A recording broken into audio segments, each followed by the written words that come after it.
গাড়ির নাম জানি না, দেখে মনে হচ্ছে খুব দামি গাড়ি, কালো কালারের। তো ওরাও নামলো, ছেলে মেয়ে যা ছিল চা খাবে। তো দেখছি একটা কুকুর বসে রয়েছে গাড়ির ভিতরে, জীবিত কুকুর। তো আমি মনে মনে ভাবি, হায় রে কুকুর, তোরই কপাল, এত দামি গাড়ি চাপছিস, তোরই কপাল। তো এটা হলো ওদের পোষা কুকুর। অনেকে কুকুর পোষে, কুকুর পোষার ব্যাপারে অনেক প্রসেস আছে, কোরআন হাদিসে তার হিসাব আলাদা আছে, সেদিকে আমি বলছি না। তো এই কুকুরটা ওখানে আছে, ঠিক ওই রকম একটা কুকুর। ওই কুকুরকে এই বোলপুরে নামিয়েছে, মিষ্টি দিয়েছে প্লেটে, মিষ্টি খাচ্ছে কুকুরে। তো মিষ্টির দোকানে ছোট ছোট বাচ্চা থাকে, তো তেমনি করছে করছে কুকুরটাকে। ছোট্ট মতো একটা কাঁকড়, পাথর বলা যাবে না, কাঁকড়, এমনি করে কুকুরটাকে মেরেছে এমনি করে। তো কুকুরের মালিক বলছে, এই মারবো থাপ্পড়, তো টন টন করে ভুলবি তুই। তার মানে কি, কুকুরের মালিক বলেন, কুকুরের মালিক আছে। ওই কুকুরটা কি আছে, মালিক আছে। আর রাস্তার ধারে দেখবেন কিছু কুকুর ঘুরে বেড়াচ্ছে, সকালবেলায় সারা রাত ছায়া শুয়েছিল, আহা একটা কম্বলও মিলে নেই। সকালে উঠে কোন রকম চায়ের দোকানে গিয়েছে, কাঠে করে পটাশ করে ঠুকে দিল, জিকির করতে করতে চলে গেল পুরীর দোকানে। ওখানে আবার এমনি করে শিখে করে খুঁজে দিয়েছে, গরম শিখ ছিল, চলে গেল আরেক জায়গায়। ওখান থেকে লাট খেয়েছে, এখানে গেল।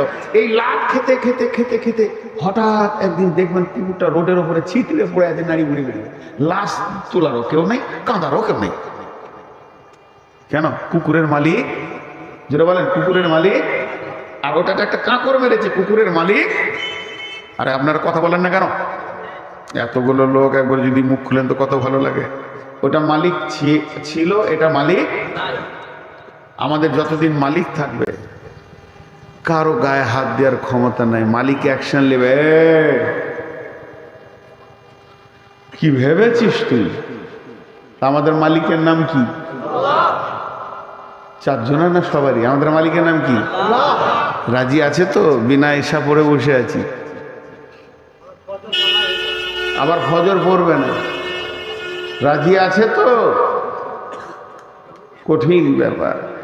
তা আমাদেরকে হতে হবে ঠিক ওই রকম, যার মালিক থাকবে। তাই আল্লাহ এই কোরআনের আয়াতে প্রথম শব্দটা কি বললেন? হে ইমানদারেরা, তোমাদেরকে কি এমন একটা ব্যবসা শিখিয়ে দেবো না, যে ব্যবসাটা করলে তুমি আযাবে আলিম থেকে বেঁচে যাবে?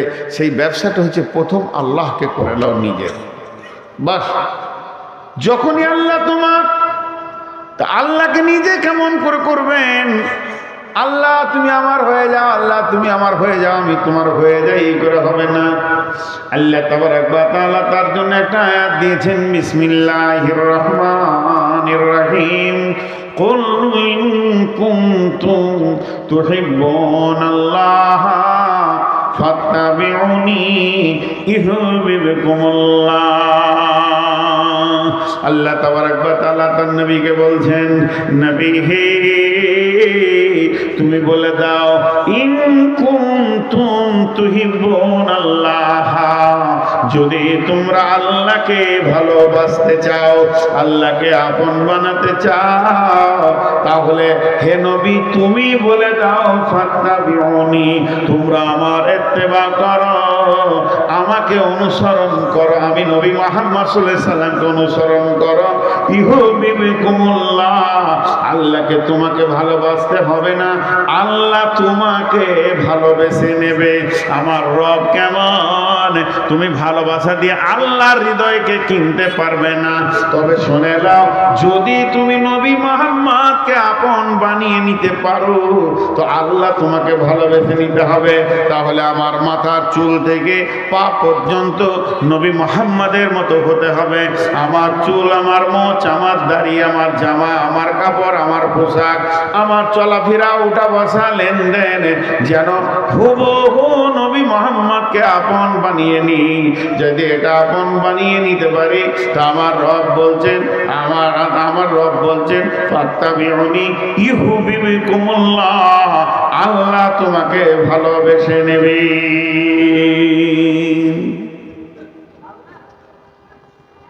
আসলে আজকে কত তারিখ ভাই? আজ আমার জলসা কিষানগঞ্জে, কিন্তু এখানে আছি এই জন্য লোক উঠে যায়। লোক ভাবছে যে তোরও হুঁশ না। জি, আচ্ছা আমি আর বেশিক্ষণ আপনাদের কাছে থাকি না, 2-5 মিনিট আপনারা একটু বসেন, কারণ এটা তো মাদ্রাসার জালসা, আর মাদ্রাসাটা সামনে রাখতে হবে। উঠিয়েন না, 2-5 মিনিট বসেন। আমি ঠিক অল্প সময়ই ছেড়ে দিচ্ছি, আপনাদের কাছে বেশি সময় আর নিব না। আজকে যে বিষয়টা নিয়ে আলোচনা করলাম, সর্বসাকুল্যে একটাই কথা, আল্লাহকে রাজি করলে দুনিয়া রাজি হয়ে যাবে। আর আল্লাহ যদি নারাজ হবে, সারা দুনিয়া আপনাকে কুকুর, গরু, ছাগল, শুয়োর, কুত্তার মতো পিটবে, আপনার আমার দাঁড়াবার জায়গা থাকবে না। এটার ওপরেই আমি আপনাদের সামনে কথা বলছি, অন্য কিছু নয়।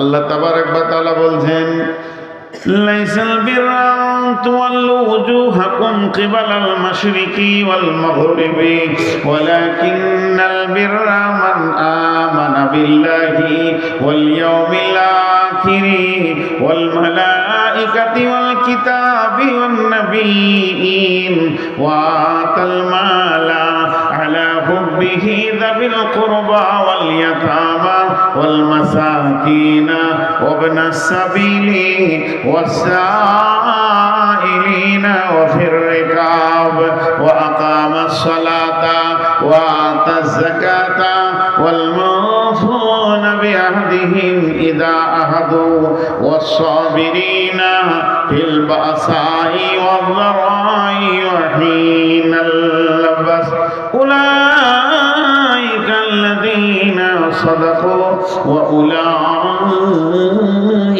هم المتقون। আল্লাহ তাবারক ওয়া তাআলা বলছেন, তুই বুলেট বানবি, তুই এমন একজন হয়ে যাবি, বিশ্ব যেন তোর কাছে জ্ঞান নেবে। তাহলে তোকে 5টা জিনিসের উপরে ঈমান আনতে হবে। 1 নম্বরে হচ্ছে আল্লাহর উপরে ঈমান। তার মানে আমি আল্লাহর কথাটা বারবার বলছি, যতদিন পর্যন্ত আল্লাহর প্রতি ঈমান না থাকবে, বন্ধুরে, রসুলের জামানায় রসুল বেঁচে আছেন, হায়াতে রসুলে একজন বেঈমান হালাতে ইসলামের পক্ষে জিহাদ করতে করতে, বেঈমান বললাম, একজন সাহাবী এসে বলছেন, ইয়া রাসূলুল্লাহ, অমুক ব্যক্তিকে দেখলাম সেই ইসলামের পক্ষে জান দিয়ে, প্রাণ দিয়ে, সর্বশক্তি দিয়ে জিহাদ করছে। বিশ্বনবী বললেন, লোকটা জাহান্নাম চলে যাবে। এর বিশ্বাস হলো না, তারপরেও তো নবীজি বলেছেন, এটা ভাবছেন। গিয়ে দেখছে যে হ্যাঁ, লোকটাকে যখন কয়েকটা তলোয়ারের আঘাত করেছে, নিজের তলোয়ারটা নিজেই বুকে রেখে মারা গেল, খোদকুশি করে নিল। তার মানে হচ্ছে ওই সাহাবীটা তখন বুঝে নিল নবীজি যা বলেছেন তা ঠিক। তার কারণ যতক্ষণ পর্যন্ত ঈমান 100% না হবে, বুকের ভিতরে ঈমান না থাকবে, অতদিন পর্যন্ত আপনি জিহাদের ময়দানে গিয়েও নিজেকে কিছু করতে পারবেন না, নিজেকে কবুল করাতে পারবেন না। বেঈমান হালাতে মরে গেলে জাহান্নাম চলে যেতে হবে। এর জন্য আল্লাহ তাবারক ওয়া তাআলা বারবার বলছেন, তুমিনুনা বিল্লাহি, তোমরা আল্লাহর উপরে প্রথম ঈমান আনো, ওয়া রাসূলিহি, রাসূলের উপরে ঈমান আনো। ঈমান তো আমাদের আছে, আল্লাহ এক, বেশক রাসূল সত্য। তার মানে আল্লাহর হুকুমকে মেনে নাও, শরীরের মধ্যে বডিতে নবী মুহাম্মদকে নিয়ে চলে এসো। ওয়া তুজাহিদুনা ফি সাবিলিল্লাহ, এরপরে তুমি আল্লাহর রাস্তায় জিহাদে চলে যাও। দিন আসবে পঞ্চায়েতে, দিন আসবে থানাতে, দিন আসবে, ইসলাম আসবে জেলাতে, রাজ্যে, দেশের ইসলাম চলে আসবে। তখন তুমি যেদিকে যাবে জয় জয়কার দেখবে। তবে যদি তোমার নিজের কাছে দিন না থাকে, তোমার নিজের কাছে যদি আল্লাহর প্রতি বিশ্বাস না থাকে, তুমি যদি নামাজে হাজিরি না দিতে পারো, তোমার দ্বারা দিন কায়েম করা সম্ভব হবে না। জি ভাই, খুব লোক উঠতে শুরু করেছেন। আমি আপনাদের কাছে 6টা মিনিট চেয়ে নিচ্ছি, 6 মিনিট, 5 আর 1 6। আমি ঘড়ি দেখেছি, আপনারাও ঘড়ি দেখলেন। আমি ঘড়ি দেখেছি, আপনারাও ঘড়ি দেখলেন। আমি 7 মিনিট বসাবো না, হাত দুটো ধরে বলছি 6 মিনিট আগে কেউ উঠিয়েন, আল্লাহর রাস্তায় আল্লাহর গোলাম উঠিয়েন না, 6টা মিনিট বসেন। এই যে মাদ্রাসা, এই মাদ্রাসার জন্যে 1000, 2000, 500, 1000 রেডি করেন। আমি টোটাল বক্তব্যটাকে 1 মিনিটে দিয়ে মাত্র 5 মিনিট আপনাদের কাছে পয়সা নিব। আর মা বোনদের কাছে যারা কালেকশন করছে তারা আর একবার যান, বলেন নূর মোহাম্মদ আপনাদের কাছে 100-200 টাকা চাইলো। আজকে আমার টোটাল বক্তব্যটা আপনাদের সামনে কোরআন আর হাদিস থেকে যেটা দিতে চাইলাম তার সারাংশ হচ্ছে, কাউকে দোষ দিও না, আমাকে নিজেকে সোজা হতে হবে। যেদিন আমি সোজা হয়ে যাব তো আমার সারা দেশ ইসলাম কায়েম হয়ে যাবে, শান্তি চলে আসবে। কারণ আমার মধ্যে যদি ত্রুটি থাকে, জি ভাই, যে ট্রাক্টরটা নিয়ে আপনি চাষ করবেন, যে গাড়িতে চেপে শ্বশুর বাড়ি যাবেন, তারই তো ভোলপিন নাই, তার পাম্প নাই, তার নিজে খারাপ। তাহলে আমি যদি নিজে খারাপ হই, কয়লা দিয়ে যেমন কাপড় সাফ করা যায় না, তেমনি বেঈমান দিয়ে ইসলামকে আনা যায় না। অতএব আমরা সকলে যদি আল্লাহকে রাজি করি, একজনকে, তো আল্লাহ আমাদের হাতে সারা দুনিয়াকে তুলে দেবেন। এটাই ছিল আজকে আমার বক্তব্যের বিষয়কে আমি সমাপনী দিলাম। কিন্তু আপনাদের কাছে আমি 1000 করে কয়েকটা লোকের কাছে চাইছি, যে কটি লোক বসে আছেন, আরে এখনও যা লোক আছেন, এতটা লোক কোনো জালসাতেও আবার হয় না। এমনও জালসা আছে যেখানে যাই, অত্যন্ত পাড়া গ্রাম, ছোট গ্রাম, দেখা যায় যে লোক কম। আল্লাহর গোলাম কেউ আছেন একটা 1000 টাকা দেনেওয়ালা? 1000 টাকা দেনেওয়ালা এরকম 10-20, আমি 10-20 হাজার চাইনি। কেন চাইছি না? সময় অনেক পেরিয়ে গেছে, সেরকম চাওয়ার মতো বড় কিছু নেই। কেউ আছেন 1000 টাকা দেনেওয়ালা? আল্লাহর গোলাম, মাশাআল্লাহ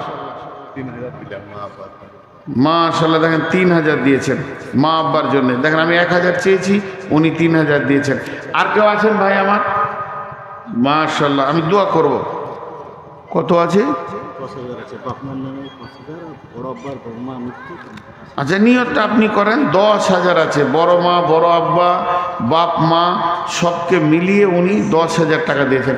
আরে ভাই, আমি ভাবছিলাম 10,000-এর লোক সব শেষ হয়ে গেছে। আসলে আমাকে অনেকে ভালোবাসে, তারা হয়তো অপেক্ষা করেছে। আর কেউ আছেন ভাই আমার? আর কেউ আছেন এরকম 5,000, 10,000, 1,000, 2,000 দেনেওয়ালা আল্লাহর গোলাম? জি, কেউ আছেন? এই আল্লাহ, একজন দিয়েছেন 3,000, একজন 10,000, 13,000 আমার হাতে। মাবুদ, এই দানগুলি তুমি কবুল করে নাও। যে যা নিয়তে দান করেছে, নিয়তকে তুমি পুরা করে দাও। মা আব্বা, বড় বাপ, বড় মা, আবার মা বাপ, তাদের নিয়তের মালিক তুমি। তুমি তো জানো কেন দিয়েছে, কত দিয়েছে, কার জন্য দিয়েছে। আল্লাহ, তুমি দানগুলো কবুল করো। নিশ্চয় তোমাকে ভালোবাসে বলে নিজে দেখেছে মাবুদ। আল্লাহ, তারা যদি নাসিম শেখ 1000, আল্লাহ, তারা যদি তোমার আদালতে বাঁধা পড়ে যায়, এই লোকগুলির দৃঢ় বিশ্বাস আছে যে আখেরাত আছে। আমার আব্বা কি হালাতে আছে আমি খবর জানি না, তবে তোমার আদালত বড় সূক্ষ্ম। যদি তোমার আদালতে তারা কোনো গুনার কারণে বাঁধা পড়ে যায়, আল্লাহ তুমি তার ওসিলায় ইসালে সব দিয়ে, তার ওই দানের ওসিলায় আল্লাহ তুমি তাকে মাফ করে দিও, ক্ষমা করে দিও। কঠিন কিয়ামতের মাঠে আল্লাহ সন্তানকে মা বাপের সাথে তুমি রাখিও, একসঙ্গে দিদার করবে, একসঙ্গে আল্লাহ তুমি জান্নাতে দেবে। এবং আল্লাহ তুমি কবরকে ফুলের বাগিচা বানিয়ে দাও, কিয়ামতের মাঠে রহমতের ছায়াতে জায়গা দাও। নাসিম শেখ নামে 1000 দিল। আবার এখানে এক ভাই আমার 1000, 2000 যাই দিয়ে 2000 দিয়ে গেছে। মাবুদ গো, এ দানকে তুমি কবুল করো। নিশ্চয়ই তোমার গোলাম তোমার জন্য দান করেছে মাবুদ। তার মধ্যে ভালোবাসা ছিল কোরআনের, তার মধ্যে ভালোবাসা ছিল হাদিসের, এর জন্য দিয়ে গেল মাবুদ গো। এই দানগুলোকে তুমি কবুল করে নাও, এর বদলা তুমি দানিও রব্বুল আলামিন। নিশ্চয়ই তোমার বান্দারা তোমাকে ভালোবাসে। আর 1 মিনিট আছে ভাই আমার। আর কেউ আছেন আল্লাহর গোলাম? 10, 20, 50 দিয়ে যান। আল্লাহর গোলাম আল্লাহর জন্য দেবেন, আল্লাহকে ভালোবেসে দেবেন, আল্লাহকে ভালোবেসে দান করবেন। রব্বুল আলামিন তোমার বান্দাদের দানগুলো তুমি কবুল করে নাও। জাযাকাল্লাহ, হাইয়াকাল্লাহ, বারাকাল্লাহ, আলহামদুলিল্লাহ। তোর বান্দা যে এই দান করেছে তোরই দরবারে রহমতের ভিখারিদের মওলা দে। আরো 1000 টাকা, 500 টাকা করে গেল দান, গ্রহণ করিও মওলা, তুমি মেহেরবান। দানকে মওলা তুমি করিবে কবুল, মাফ করে দিবে মওলা জীবনেরই ভুল। আমিন। আপনারা চলে যান, কিন্তু 10-20 টাকা অন্তত 10টা টাকাও হাতে দিয়ে যান ভাই আমার। জাযাকাল্লাহ, হাইয়াকাল্লাহ, বারাকাল্লাহ, আলহামদুলিল্লাহ। 10টা টাকাও তো অন্তত দিয়ে যান, 100 টাকাও দিয়ে যান। মাশাআল্লাহ। ইয়া আল্লাহ তোমার বান্দাদের দানগুলো তুমি কবুল করো। যে জানিয়েতে একজন 500 টাকা, একজন 100 টাকা করিয়াছে দান, গ্রহণ করি মোলা তুমি মেহেরবান। 20 টাকা আল্লাহ তোমার রাহেতে গ্রহণ করি মোলা তুমি নিজ গুণেতে। 60 টাকা দান দিল তোমার বান্দা, কবুল।